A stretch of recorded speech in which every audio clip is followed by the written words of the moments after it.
soup today, also known as Saturday soup. It's one of the main dishes that's cooked in the Caribbean, alongside the popular rice and peas, stewed chicken, saltfish, and all of the other types of food that we eat. It was traditionally cooked on a Saturday, usually after Mum had gone shopping and she'd done all her chores.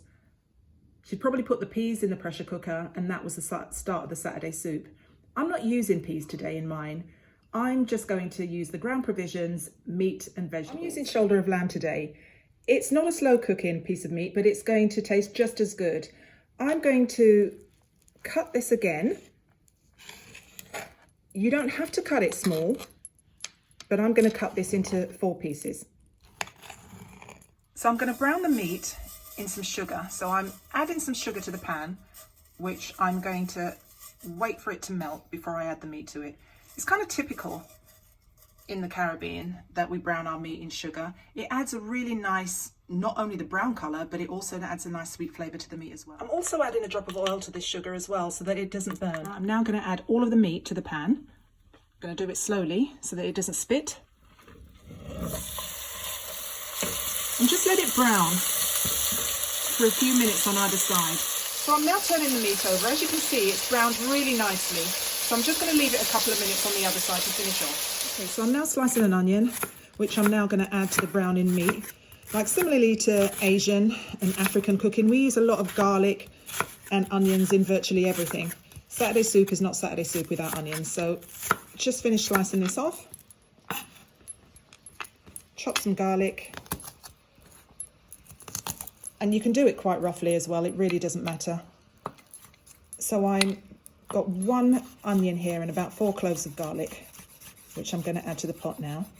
So now adding the onion and the garlic to the pan and give it a good stir. Okay, so I'm just giving this a quick stir, and I'm going to try and get the onions to the bottom of the pan because I really want the flavour of the onions to come out. What I'm going to do is I'm going to leave that now for about 5 minutes until they've sweated down completely. Seasoning now, and I've just got some all-purpose seasoning and some salt here. I'm also going to add a stock cube and some fresh thyme. And just about a tablespoonful of tomato puree. I'm going to mix it all together. And then I'm going to add some water to this. So just enough to cover.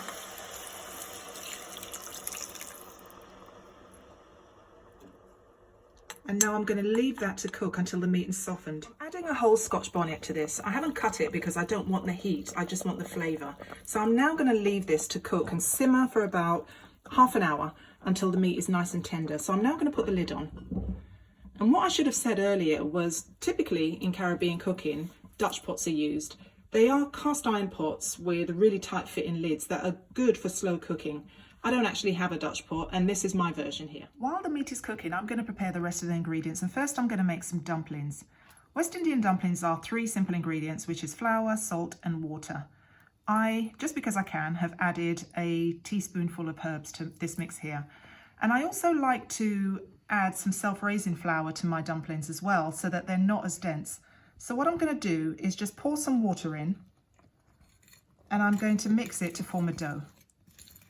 I'm going to pour the water in gradually so that it's not too wet. Well, in fact, it looks as though I've poured just enough here, because now it's come together and I need to put my hand in to bind the mixture together. So just knead it for a couple of minutes until it forms a nice dough. If it's a bit sticky and you need to add some more flour, then feel free to do so. So dumplings are also compulsory with any Caribbean soup, along with the ground provisions, which I'm going to show you next, because it bulks up the dish. You don't have to add as much meat, and it is really filling as well. Okay, I'm not quite ready for the dumplings yet, so I'm just adding a little bit of oil to the top so that the mixture doesn't dry out. So I'm just going to leave it on the side until so I'm now preparing the ground provisions, which is the term used in the Caribbean for tube root vegetables. Now, these are known as veg such as what I'm cutting now, which is yam. There's also sweet potato, there's dashin, there's cassava, There are many different types. For this soup, I'm going to use yam and also West Indian sweet potato, but you can use whichever ground provisions you prefer to use. You don't necessarily have to use these vegetables, although to make a West Indian soup you do. But if you're going to make a different type of version, you can use easily available vegetables such as potatoes or even sweet potatoes that you find in the supermarkets. You can also use turnips or swedes. So I'm just adding them to some water until I'm ready for them, because I don't want them to get discolored. Preparing some carrots. You can use whichever veg you like. I'm also adding some okra to my soup as well. And I know a lot of people don't like okra because it can be slimy. And the reason for that is because it's been cooked for far too long. If you just add this okra to the soup at the last couple of minutes, it should be absolutely fine and it will still maintain its crispy texture. I'm now going to make the dumplings and add them to the soup. But before I do that, I'm going to add some water, because we do actually want there to be quite a lot of liquid. So just let that heat up a bit. Turn the heat up. So I'm now going to make the dumplings. And I'm going to do them just as my mum used to. She used to make 3 shapes. Okay, so the first shape my mum used to make were like little balls. And to get that, you just get a piece of dough in between your hands, squeeze your palms together, and roll them until that little shape is formed. There you go. Drop it into the soup. The next one were like little sausage shapes really. Just get a bit of dough and rub your palms together until you get a long shape like this. And the last one were like little round flat discs. And you simply squash the dough and shape it until it's round and flat. There you go, drop that in as well. So you just continue that until all the dough mixture is gone. I'm now going to add the ground food to the pot, but before I do that, I'm going to take the pepper out. It's actually given all its flavour, but it's really quite soft and I don't want to risk it bursting. Now I'm adding the yam and the sweet potato to the soup. I'm just going to give it a quick stir before I put the lid on for another 10 minutes.